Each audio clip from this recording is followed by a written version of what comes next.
Let's talk a little bit about the new show, Bloodline Detectives. Tell me a little bit about the history of the show in using DNA to track criminals.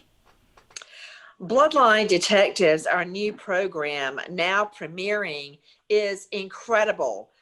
It's all about cases that were once deemed to be unsolvable, not to any negligence or derelict on the part of police or investigators. Detectives have tried everything and ran out of leads, and the cases sat on a shelf gathering dust. Nowhere else to go.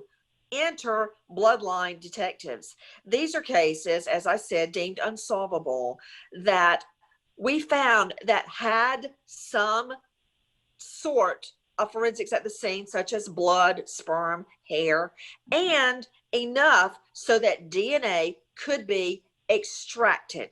Now, let's just say 15, 20 years ago, uh, scientific data such as devices such as mitochondrial DNA, genotyping, touch DNA, familial DNA, those tools were not available at the time. Now they are.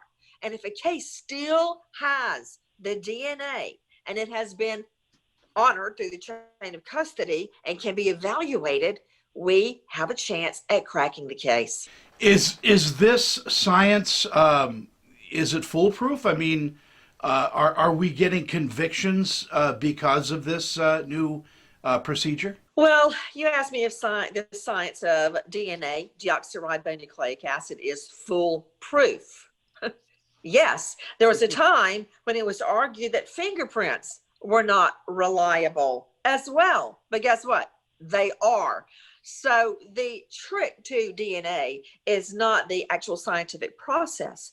It's where the DNA was found. Was it left by the perpetrator? Could it have been left under any other circumstance by someone else? Those are the questions that still have to be answered in a court of law. But as far as the scientific process of extracting and using DNA to make an identification, those odds are about 1 in 3 or 4 billion or greater. So I would say those are pretty good Vegas betting odds.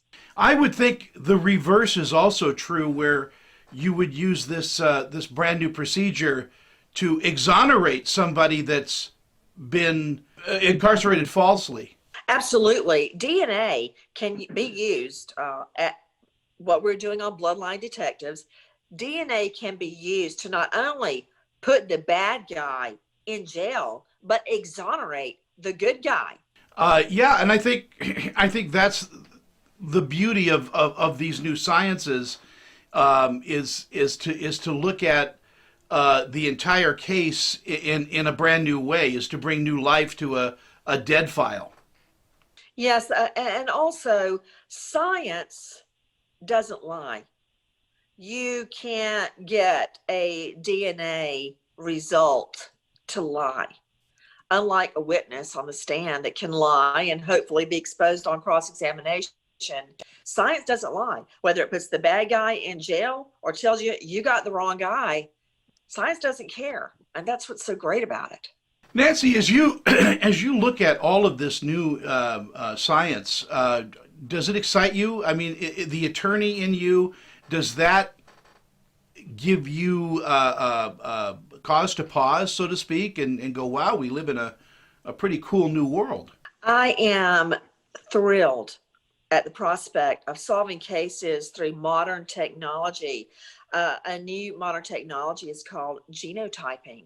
And with that, if you can't get the DNA, if you can't quite extract enough, but you can submit it to genotyping, you can determine, for instance, the perpetrator was a white male with red hair and green eyes. That is pretty specific. Then you go back to the victim's circle of friends, family, lovers, and then you move out to the grocery delivery, the mailman, the repairman, and then you move out and find someone that could fit that description, and then you work from there. So the possibilities are endless. I imagine in your job as as host, you learn quite a bit, don't you? I really do. Every single one of the episodes on Bloodline Detectives taught me something. And one thing I knew going into it, but it bolstered it. I also learned this through all the years I investigated and personally took cases to trial.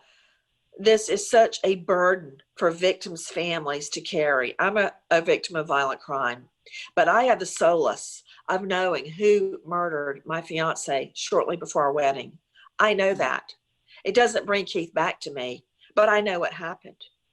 These families have gone for years, sometimes decades, trying to solve the mystery, trying to crack the case when detectives hit a wall. That's a terrible burden to bear. And a big chunk of your life is spent trying to get answers. And I'm glad that you have turned that into something that presents it to us in a way that we can understand and follow these cases as well.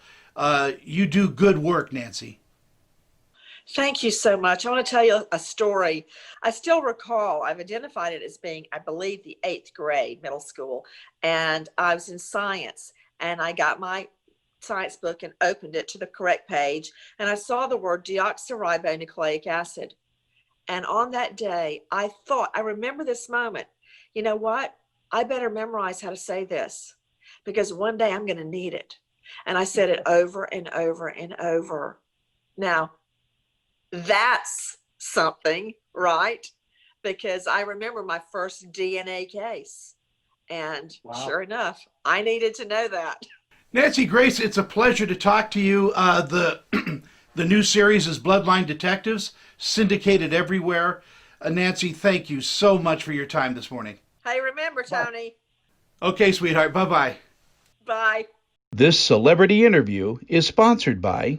I'm Annette Civarella with Pia Anderson Moss Hoyt, Utah's leading entertainment law firm, serving clients nationwide. We provide solid, attentive representation focusing on minimizing risk, reducing cost, and protecting the reputation and privacy of our clients. Our goal is to provide you with the legal representation you need to make the right decisions and to protect you and your creative works. Call or email me for a free consultation.